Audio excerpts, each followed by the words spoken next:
Seorang pria yang belakangan diketahui bernama Gati Indra tertangkap polisi dari Polsek Ilir Barat 1 Palembang di Jalan Sriwijaya Negara Bukit Lama karena kedapatan mengedarkan sabu-sabu.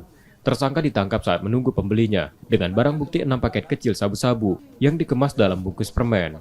Selain narkoba, polisi juga menyita sejumlah uang yang diduga hasil penjualan narkoba.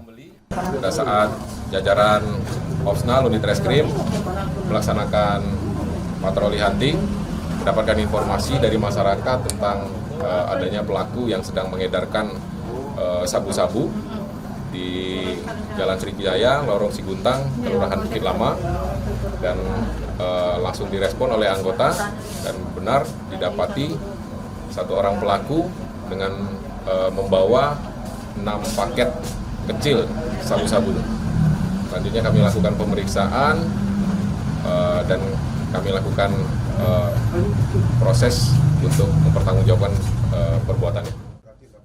Karena perbuatannya itu, tersangka kini ditahan di tahanan Polsek Ilir Barat 1 Palembang untuk proses hukumnya. Reski Oktora, Muklas Diferensial, Kompas TV, Palembang, Sumatera Selatan.